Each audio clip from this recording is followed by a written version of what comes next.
Welcome back to Everdell Pearlbrook. For this video, we're going to go over the adornment cards. There's quite a few to go over, so hopefully we can get through this video pretty fast. So, we won't go over the fact for every card that in order to play an adornment card, you must have a pearl.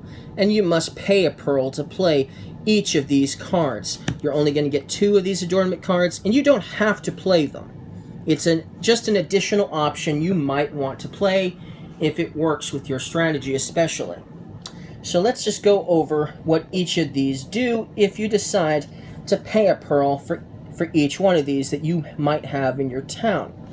So the mask here, and I might be pronouncing it wrong, but Masquerade is a card from Dominion, so I'm assuming it's still pronounced the same way if you just have mask on its own. But you may play one card worth up to 3 points for free. So that's kind of nice, and I actually did this once in a game, so that was nice to do.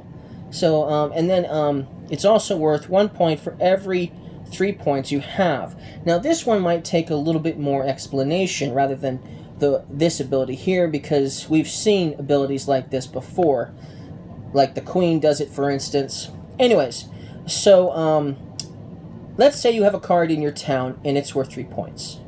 Well, for every card you have in your town that's worth 3 points, this is going to give you a point.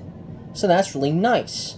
That's how that works. So every card that has 3 points on it, or is 3 points altogether, you're going to get 1 extra point at the end of the game for the mask. So that's kind of interesting. And there's a lot of cards that are definitely have the 3 on them.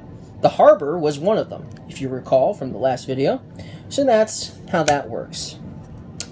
Then we have the Compass. Now this is definitely one of the coolest ones, and I did get to activate it. I had a lot of fun with this one. So you may reactivate 2 Tan Travelers in your city. That is awesome, because Tan Traveler cards were a one-time use ability. You play them, you never got to use the ability ever again.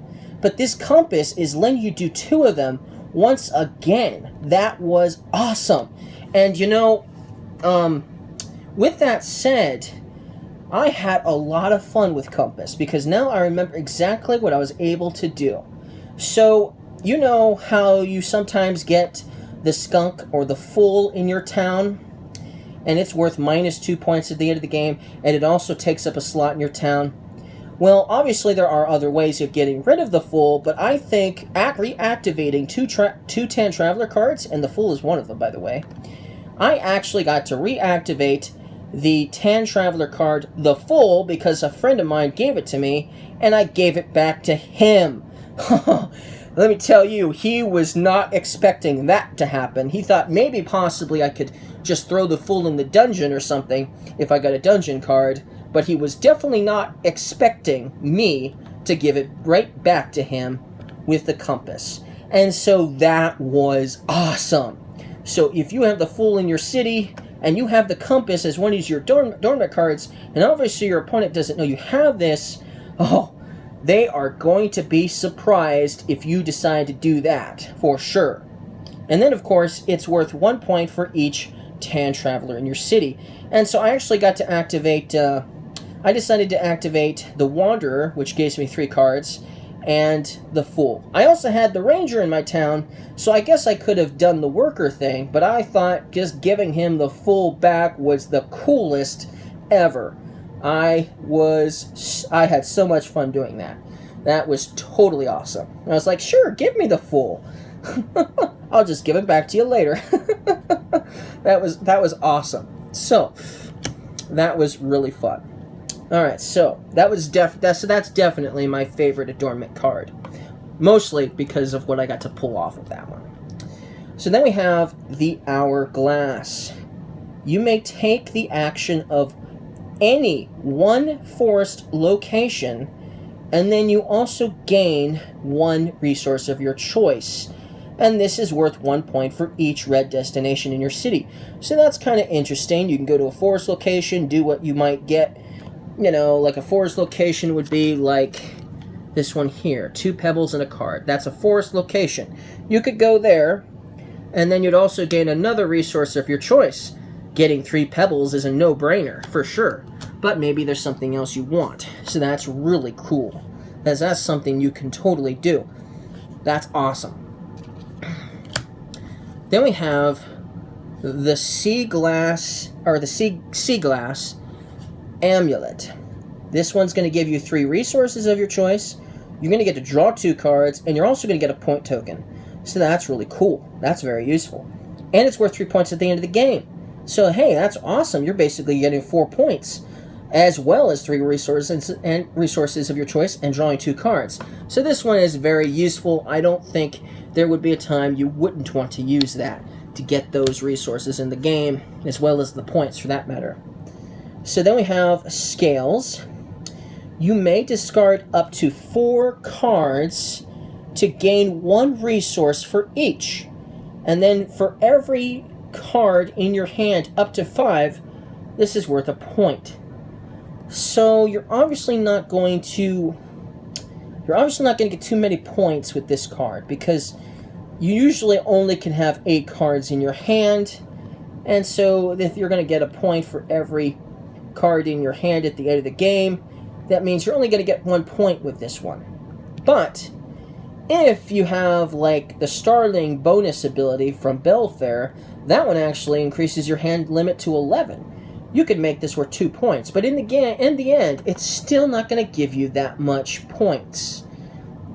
But at least with this, you're going to get 4 resources of your choice by discarding up to 4 cards. So that might be useful, maybe. But still, it really comes down to what's a good balance of doing that for the Scales. Then we have the Bell. This one, you'll gain 3 berries, and you'll also draw 1 card for every critter in your city. And this is worth 1 point for every 2 critters in your city. So if you have more critters than buildings, you could get some extra points for this for sure. But usually I like to try to build construction buildings and then try to build the critter for the construction building if possible. And so usually I end up having more buildings than critters. So for my strategy, that just doesn't really work for me. Tiare is next. This one, you'll gain a resource of your choice for each purple prosperity in your city, and it's worth 1 point for each purple prosperity in your city. Key to the City. Gain 2 resources of your choice. Also draw 1 card for every construction in your city. This could be useful to me, because I usually have a lot of construction cards in my town, usually. And it's worth 1 point for every 2 constructions in your city. And I tend to have usually if I can only have 15 slots in my town, right? I usually tend to have 6 or 7 construction cards in my city, if not 8. And so that could potentially give me 4 points at the end of the game, maybe.